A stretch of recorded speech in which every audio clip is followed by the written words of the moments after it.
There's really no better feeling than coming home after a long day and just relaxing while watching the game. It's an opportunity to turn your brain off and chill. But if you were to take the time to ever stop and smell the roses, you might actually notice a few details if you were to do so. So here's a list of things that were right in front of your face, but you just didn't realize it. Enjoy the video. Back in 2010, T-Mobile came out with this commercial where D-Wade is trapped in his hotel room and says this as a cry for help. Get me out of here! Get me out of here! D-Wade wants out of Miami? D-Wade wants a trade? What? But instead of everyone coming to his rescue, they took that as a message that he wanted out of Miami. We want Wade! We want Wade! He's coming to Chicago! Bad news from Heat fans. Phoenix is great, Dwayne. And when he eventually did end up a Chicago Bull, many years later in 2016, social media credited this commercial for predicting that outcome. But there's another 2010 D-Wade commercial that is even more strange. Nightmares never sleep.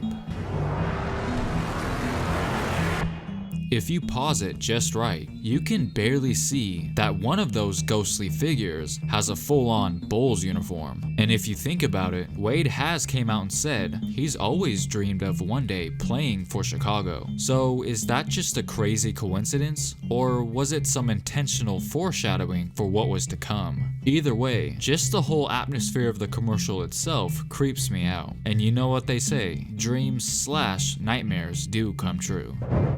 2003, the United States versus Puerto Rico. In a pre-Olympic qualifying game, Tracy McGrady and this guy, whose name is Eddie Casiano, were going at each other all game. It was getting real chippy between them, and this play is evident of that.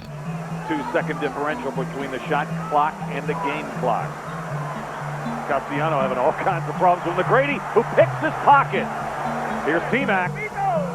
Go ahead, Tracy.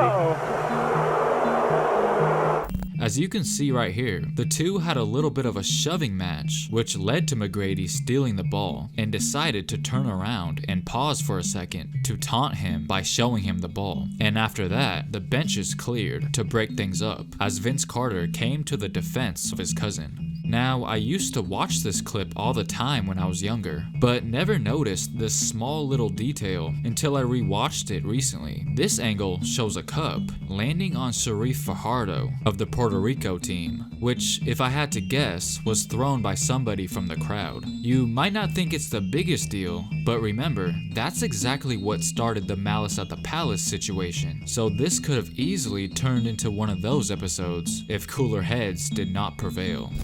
We all are familiar with this iconic moment right after the Boston Celtics won the 2008 NBA championship. Anything's possible! Anything's possible! When it comes to post-game interviews, that's definitely right up there with this one. I know he's watching. My wife, my kids, my mother, my brothers and sisters. This is my daddy. I'm very happy for you. I think it's safe to say that every NBA fan absolutely loves this moment. It's one of the most memorable quotes of all time. But what if I told you that he wasn't supposed to quite say it like that? You see, reports say that KG was trying to promote Adidas, who he was with at the time, but screwed up by saying anything is possible instead of the company's actual slogan, impossible is nothing. And it was said that Adidas was not too pleased by how things went down. And what makes this even more hilarious is that anything is possible was actually the slogan for leaning at the time. So even though this clip will be forever inspirational to us, Adidas will only remember it as a disaster.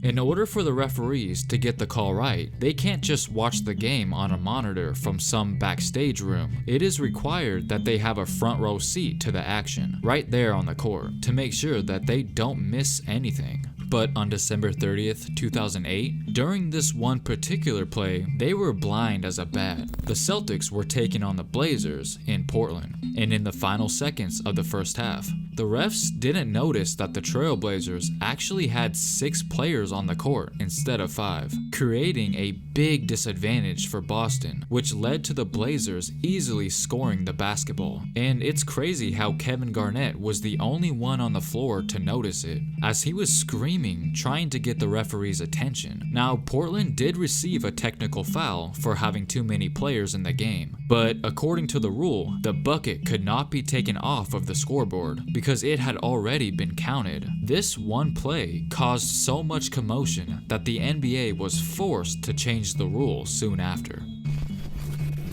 Now, I caught this next one in my very own room. I've had this poster for a couple years now, just a pretty normal picture of Kobe dunking. But when I saw the 2K21 Mamba Forever trailer, something seemed a little different about the image. Apart from it being a painting, if you take a look at his shoes, you would see that they decided to switch them up. The real-life original picture shows that he was wearing a pair of the Kobe 2s from Adidas, while this 2K edition that kinda resembles the Nike 2K4 Huaraches, if I'm not mistaken. Maybe not 100%, but still very similar. And it looks like that might have actually been a smart move on their part, because these Kobe 2s are infamously known as one of the most ugliest signature sneakers of all time, and even Kobe himself was not a huge fan of the design either.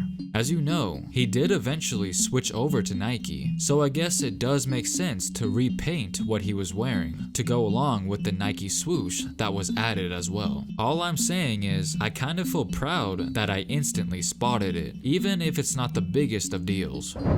Here we have Gary Payton and Ray Allen. Let's just say that if you were to do some comparing, you might be a little surprised about how many details in their career are very similar. Both players were once the star for the Seattle Supersonics. Both also played for the Milwaukee Bucks at one point in time. In fact, they were actually traded for each other. Both were the number 20 when they were with Boston. Both ended up winning a ring with Miami, then wound up retiring after those titles a year later, ending their career with the Heat. They both were obviously bald, and finally, they both happened to be born in the month of July. All I can say is, that's pretty remarkable.